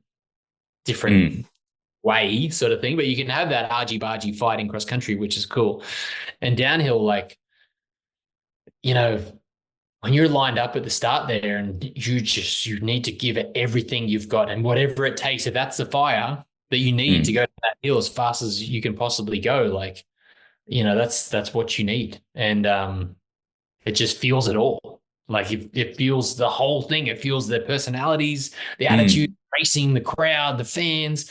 There was nothing cooler than seeing Troy Brosnan come down last in Moss and Ann in the rain. The track was diabolical, and he did it. And the crowd erupted. I was like fully preparing this thing for Lockie Stevens McNabb. Yeah. Illustrator. Thinking like that was a key moment and blah, blah, blah. And then all of a sudden I forgot what I was doing. The thing accidentally turned off. We couldn't get it turned back on again. It ruined the whole segment. But I was obsessed with this moment of Troy coming down the hill, and that is epic. But that story in itself is unreal. The story. New dad. Yeah, we could do a whole podcast talking about this. The last dad, the change in perception, like the realization that there's more to life than mountain bike riding for a man that's one of our most successful mountain bike riders ever. Shows up to a race, it's raining, it's muddy. Who gives a fuck? I'm going to send it. And he did. And it was epic. Epic. Yeah. Anyway, that's a story in a podcast for another day. I do want to switch directions a little bit, though, because I guess my media head is a little bit interested in this as well. Well, fairly interested. But, like, the race weekend for a racer starts the Monday before a race, like, or months before a race. There's always this preparation and there's so much that goes into it. But from your end, when does it kind of start for a race weekend? Like, say you're commentating a downhill race. When do you start gathering information and looking up stats and writing notes? And then how's that kind of progress through the weekend to the end of the race? Can you talk us through that a little bit? I guess my preparation starts kind of from the moment I get on site. So Monday, so for back-to-back weekends, and from a sole downhill race to a sole enduro race to a cross-country downhill to an enduro cross-country and downhill triple header, it is hectic. And it's a lot of mental focus and commitment to what's going on. And it's paying attention to the little details, talking to people, having conversations, engaging in the scene, watching the track. I think that's where I spend a lot of my time during the week. So I'll show up on the Monday. Usually Tuesday, I'll kind of scout the area around and I'll go for a ride and have a look. For a downhill on Wednesdays, usually I walk the track and we do the Carlson on course downhill course preview. And that also gives me an idea to have an indication of what's going to happen on the track. Because I'm still looking at that track for one as a media perspective, but two as a racer and trying to see what's going to develop and where those key moments are. So I can then talk to the riders and say, well, how was that big fresh, right hand off camber corner to the dub? How is that developing? Is there more roots in there? And they know straight away what you're talking about because they're focused on that. And you can have that immediate engagement and talk to them. So it starts pretty much Tuesday and a pretty focused effort from Wednesday. Watching their practice, being involved in what they're doing and bringing those stories to light and bringing the stories to the executive producers or my producers. My role is a little bit kind of easier in that regard because it's all live and it's all to what's happening now. So all the information that I've gathered is what I need to store so I can bring it out when I need it on the day. So you can be on the course, not necessarily on downhill because it's pretty difficult to get reception up in the hills there. But for cross country in particular, I can find my spots around the track and I know like this spot's going to be where they're going to attack or this is where they're really going to struggle and it can separate people. There's a big rock garden here. They're probably likely to get a flat tire. So we're going to hang out in this zone and wait for this. And then sometimes it works, sometimes it doesn't. But that information started back on Wednesday. And talking to people on the downhill course preview, starts on Wednesday when I see them. And I'm also respectful, obviously, which might be different for some reporters that come in. All of our reporters are pretty good in that regard. But, when you go to a race and there's a reporter or a television presenter there who doesn't really know the sport, they can just come in and ask you questions that can kind of derail you and throw you off a bit because they're just not aware of like how sensitive that moment is or how important it is to pay attention to that line, or you might not give them an answer because you're so focused on what's doing in front of you, but you can still get that information out if you play it the right way. Yeah. So when I'm out on track, you don't necessarily ask them like, "Whoa, this section's a bit scary, isn't it? How are you going to do this?" You ask like, "Whoa, are you going to try and double this, or like, do you think you bank off that tree root and get enough pop to get high, and then you can get that off camber?" And you're looking at it from your perspective, but at the same time, you're asking them information that no one else is going to give you, and then you're getting an indication of what they're like, how their mindset is or what they're thinking or that's where I bring my experience as a racer into my reporting, I guess. And that's the information that I gather and collect throughout the week, all the way until race day.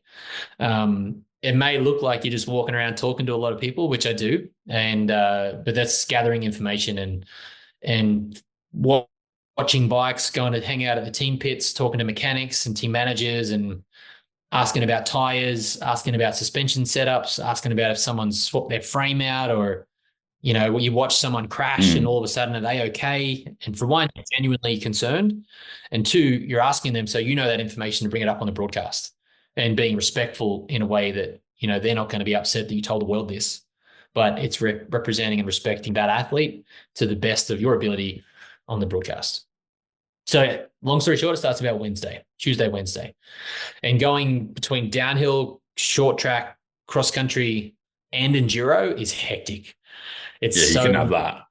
a lot. It's not much change out of a 12-hour day every day for 4 or 5 days in a row. And enduro, I'm out on the course watching the races, feeding the information back to the producers and the editors for the script. watching what they're doing, and then you've got to switch the next day, go straight to cross-country short track racing, Mm. or e-bike racing, or then go to downhill and find out what's going on in all those stories, and then go back to cross-country Olympic. And there's a whole another range of stories because what happened on Friday short track? Or did It's that now hurt? applicable. Yeah. And now that's pretty difficult. And by the Monday after, you're pretty smoked. And doing that, I had a 3 month block of doing that back to back, and that was pretty hard. That was it was a lot. I'm pretty. I guess you would say I'm pretty energetic, positive. Usually enthusiastic dude sometimes, but there was moments throughout that block where you were just tired, man, and it was a lot of energy and a lot of effort. So you had to really pay attention to those schedules and pay attention to how you gather that information and how you dispose of that information at the same time. Mm. It's got to be a difficult balance, and I guess like there's a lot of trust you've got to earn from the riders as well, right? Like I've always had to, I guess, in my experience, which is pretty limited, but someone shows you a line that they want to do, like I don't go and tell the next guy, like straight away. These guys are a lot stronger than me. I'm not down to fight that, but but like there's certain things that you can and can't say to each other and like play on things. Like, was it hard for you to gain that trust, or was it easier because you were a racer? I think it was easier because I was a racer, and they knew your story as much as I knew their story. And from the downhill scene, it was somewhat easy. Like that was the people and the crowd and the environment that I've been in for the last 15 years. And like you're intimately aware of the downhill guys and the teams and what it takes to be a downhill rider. Like I never raced downhill World Cup, but racing enduro, you're a part of the same scene. You kind of understand it. You've done enough downhill racing to understand what they need to do to focus and pay attention. Whereas across country, a lot of the cross country dudes, dudes and girls, everybody, or the athletes, maybe there was a bit of friction to start because it was like, well, why is an enduro guy talking about our cross country course? Like what? Why is he here talking to us about this? And a lot of them didn't know that I used to race cross country and I have a big history of cross country racing. So you were a little bit more intimately aware of what they're going through. So that took a little bit to earn their trust, I guess, and just show that I'm there to represent them and respect them and tell their story. And then once I was out on track doing the course previews, I was on a cross country bike and doing the laps. So each race, usually I would ride between 8 and 10 laps of the cross country courses. So you do a lot, and you're out there watching the track evolve. You're out there when it's muddy. You're out there doing the jumps. Some people, they'd come with me and I'd help them with lines. We do some of the course previews together, and then they realize that you're not there to take the piss, and you're there for them, and you're talking the talk, and you're talking the talk, and you're walking the walk. So that helped a lot. And again, I'm genuinely interested in how they're doing, or how was their race, or like, dude, you just crashed and like knocked your teeth out and broke your jaw in that rock garden. Are you okay? Genuinely? Can I help you to the helicopter so you can go and get your teeth put back in? You're genuinely interested in them as athletes and as people, and that makes a big difference. When you're just there to do a job and you leave and there's no personal engagement, that's a big thing that is lost sometimes. So putting in that effort during the week to talk to them when you don't have a camera crew and a microphone, just stick it in their face. You've already seen them during the week. So when you do show up to talk, it's not so rude about it. Not that you have to do that, but that's what I try and do anyway. And at the same time, like, I understand it when you don't want to talk to somebody.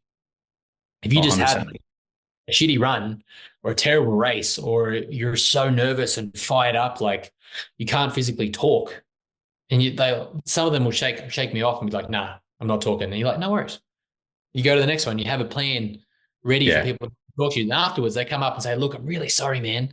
Like, dude, I get it. I totally get it. It's okay. And, someone who's can be quite prickly to talk to is Loic Bruni. Not Loic Bruni, sorry. He's the opposite end. He's lovely to talk to. He tells you too much information. Who's prickly to talk to sometimes is Tom Pidcock.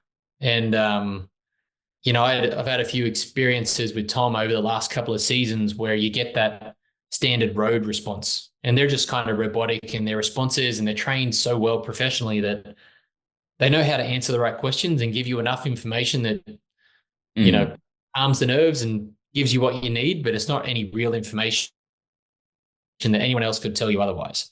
So a couple of times I was interviewing Tom, I asked the generic questions and he gave me one word answers, but then I would flip it and be like, well, there's a big triple out the back there. Have you tried to triple that root garden as you come back down through the ACD rollers in Czech Republic? And you could see him kind of stop and look and be like, triple?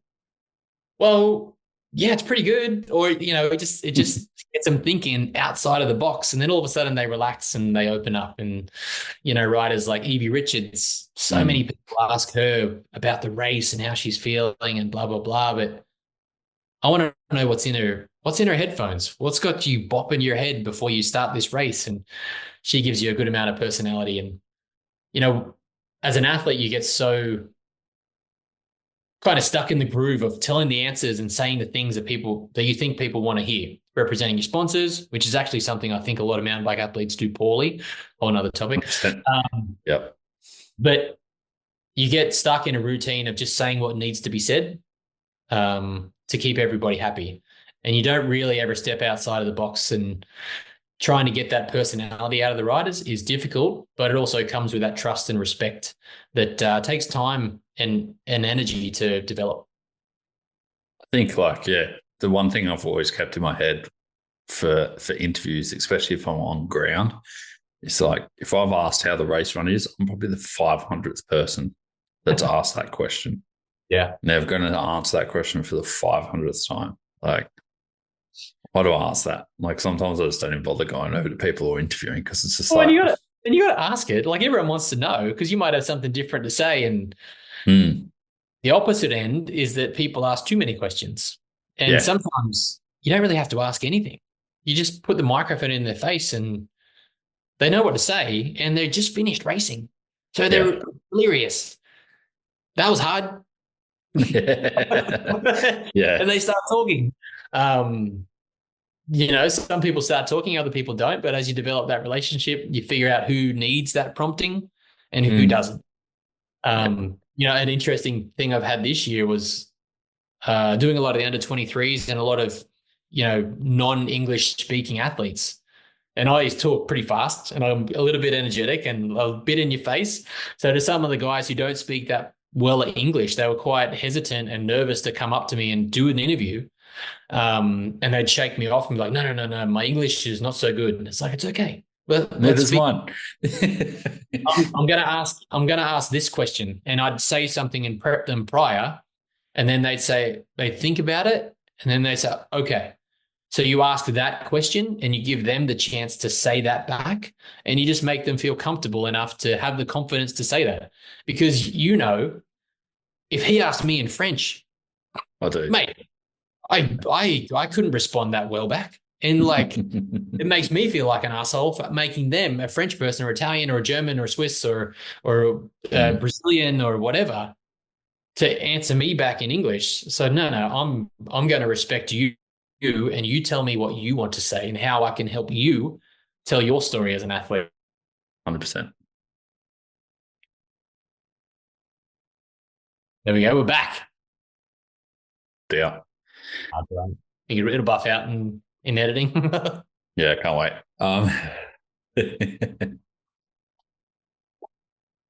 I did want to ask as well. I heard some things that you set up like a group chat for the enduro races, and you've been doing a lot with actually connecting the organisation of Warner Brothers Discovery to the athletes and kind of helping with their representation as well.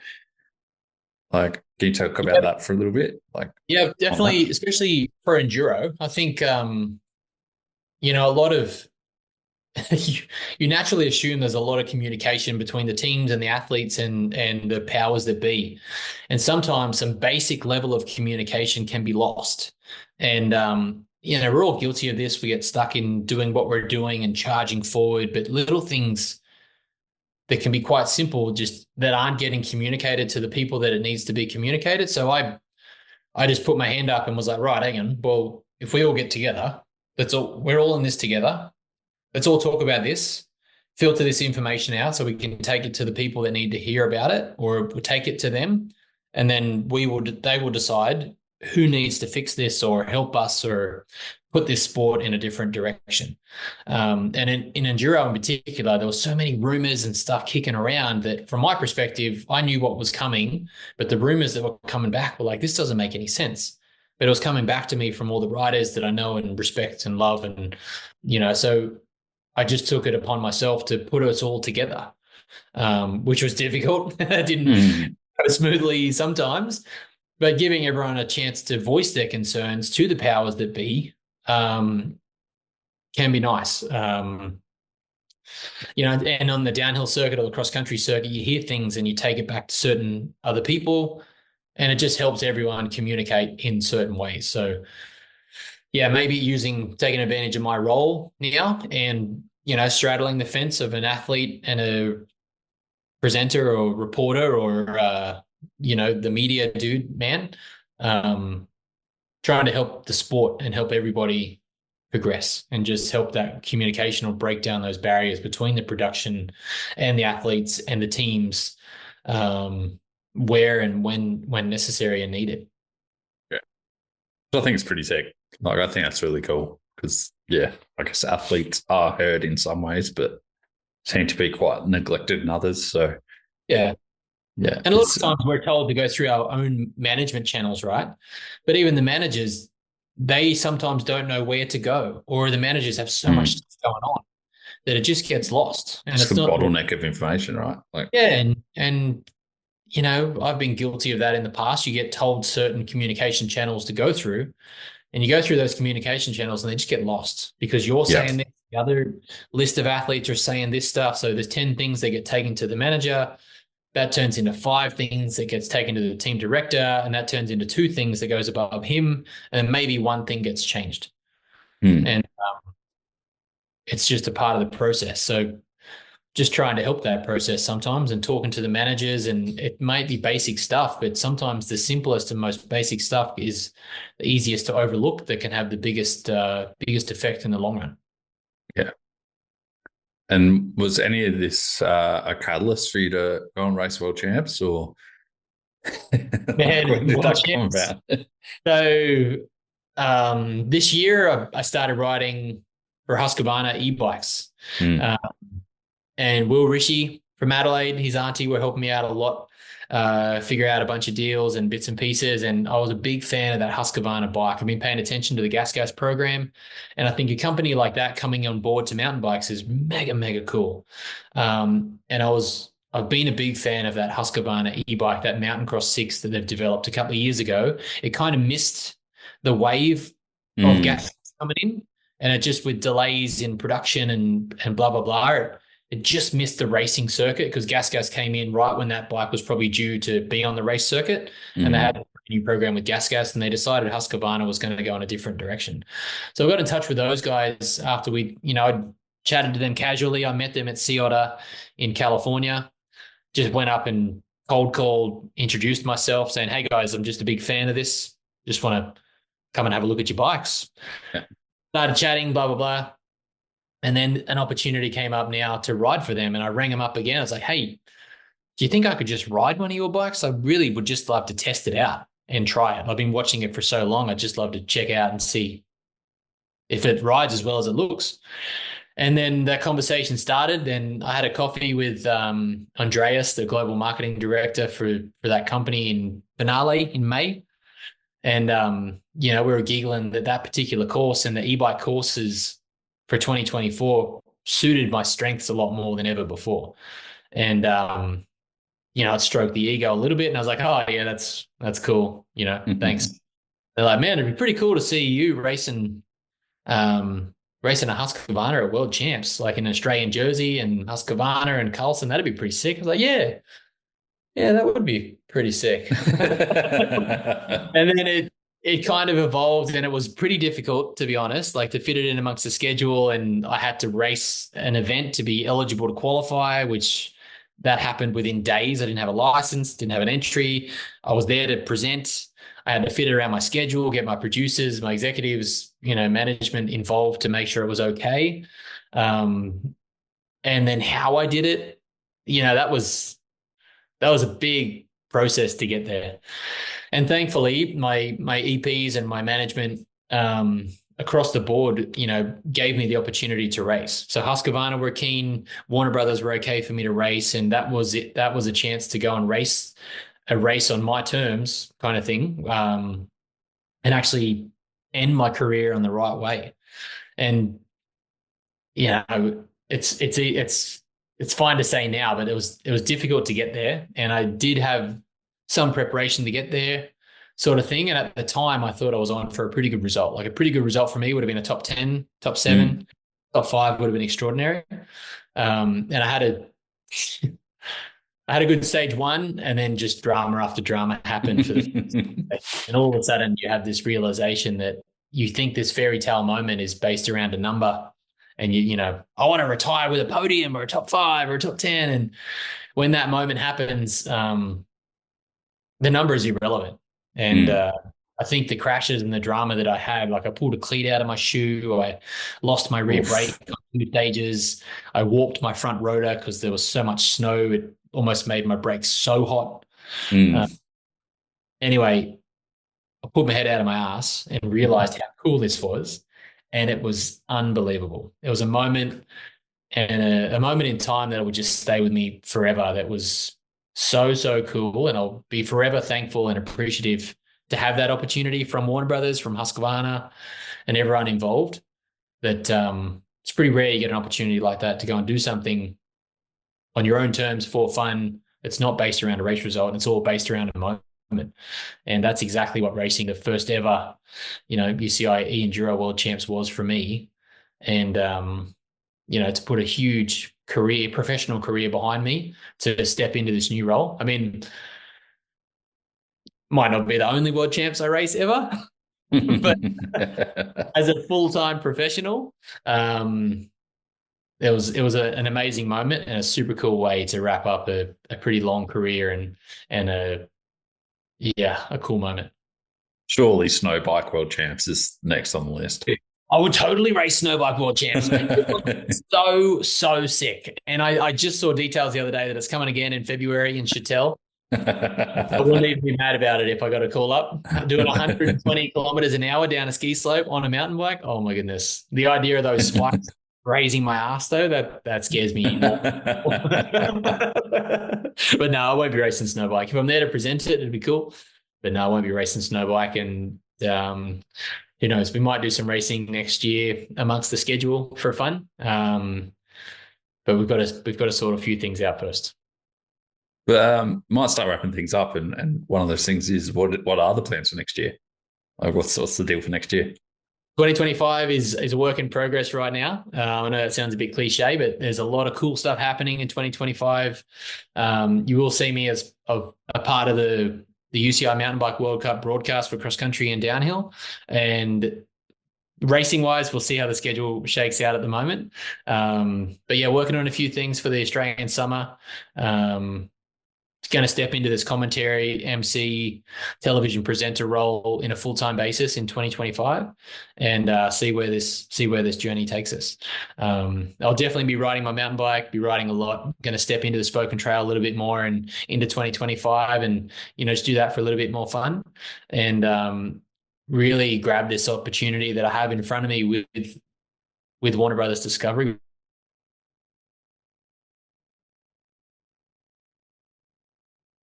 With both hands and possible to their audience and try and grow the sport to the best of all of our abilities. Yeah, I think that's so good. We'll end it with the 3 usual questions as well. I guess first up this is a big one because I don't think there's enough of this, but what advice would you give to someone who's been an athlete and is starting to wrap up their career and plan ahead for that? I know there's a couple that aren't doing it now, a couple in Australia for sure. But what advice would you have to those crew? Be open. Be open and be conscious of what's around you. Don't get drunk off your ego, because the number attached to your ego is just a number. The value comes of what you can provide to the companies and the brands that you associate with. Um, you know, you've been a professional athlete or you've been an athlete for so long. You're obviously gifted in ways that are more than just the number associated to your name or the race results that you've had. There's so much more that we can give as athletes that I think we overlook at times. Because we're so self-centered and selfish and based and focused around and based around a race result and that insane drive and commitment, that being open to what's around you and the opportunities that may arise is something that's easily overlooked and should not be understated, for sure. There's a lot of companies that believe in you as an athlete and have believed in you as an athlete. And there's a lot of opportunity out there if you're willing to look for it and pay attention to it. And what about for people who are looking to get into media or commentary? Is there anything you could advise for that, or is it? Man, I guess I'm still figuring that out. Yeah, I was about to say. Media commentary. I mean, right now there's so many opportunities to get involved with the media through YouTube, through your Instagram channels, through social media, as part of the broadcast and all those channels. Put your best foot forward and put your foot forward. Don't wait for it. Those opportunities, every opportunity that I've had, I've stepped into it, and I've stepped into it full ball. I put my best foot forward, and if you have an opportunity to go meet somebody that might seem pretty low key, it might be a bit of a pain in the ass, but do it. Who knows where? And Supercross series just weekend might eventually close to my heart. It's what I used to do as a semi-professional before mountain bikes. So I just had a great time and enjoyed the process. Stepped into it and put my best foot forward. And if something was to eventuate from that, happy days. If not, I had a great time and I enjoyed it. And there's nothing more I could have done. So just if you have an opportunity, seize it and go for it.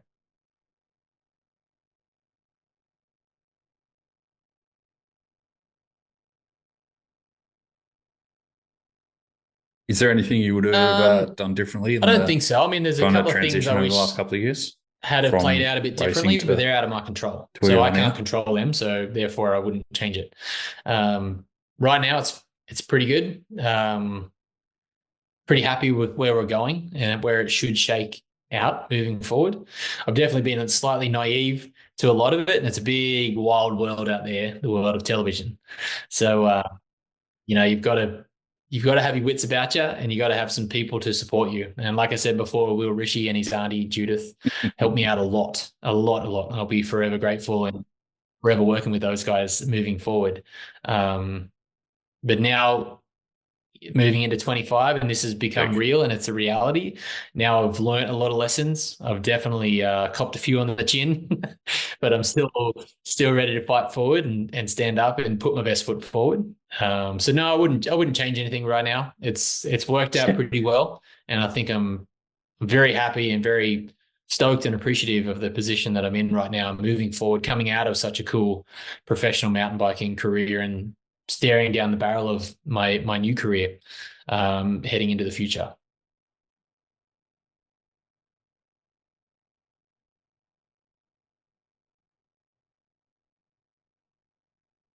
And I know that you're got your own special mix of Josh Carlson energy and enthusiasm, but you're 50 hours into a work week and you got race day ahead, and you really don't want to go out there and commentate or anything. It's the stories. What do you do to kind of get motivated, or that's part of the week? Kick yourself in the ass to get out there and do it. The hardest thing is at the end of a downhill broadcast, for example, you've already been working for 8 hours, and then at the last hour is so exciting.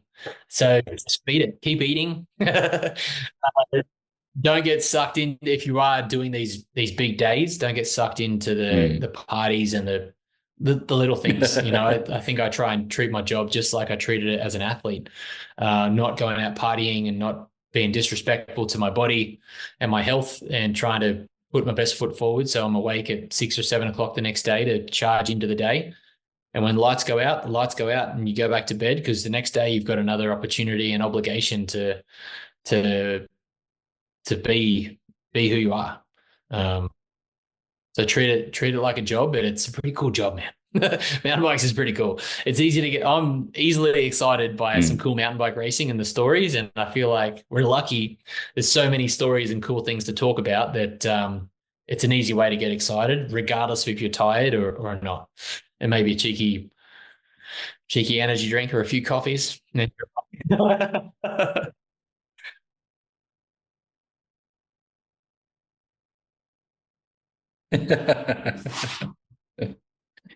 Well, that's perfect, man. That's the perfect way to end on is on. Yeah, I'm so glad to see you land on your feet and everything work Thanks. out. Well, Because, I appreciate the I think support, you're and exactly where you should I be, appreciate and the support from the Australian mountain bike community it's so good to see you and doing everyone cool shit.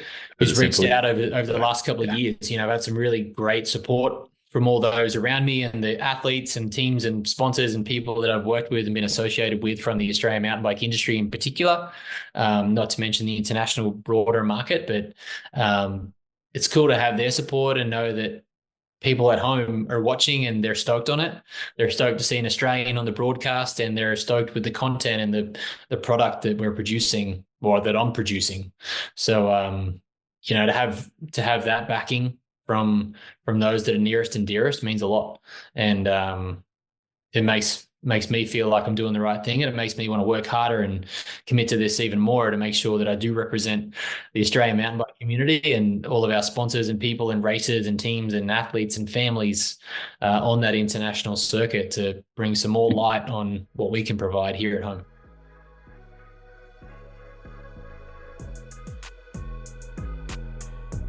Cheers, fam. Perfect, man. I appreciate Love your it. work, mate. Anytime. Thank you. Easy, mate. Well, I better let you get back to your day.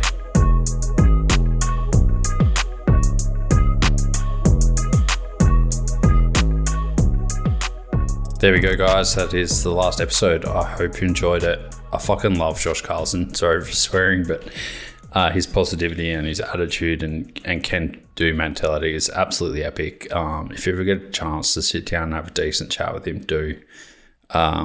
He is what mountain biking should be, and his passionate opinions and facts, and he's just loves the sport. So if you ever get a chance to have a good chat with him, do it for sure.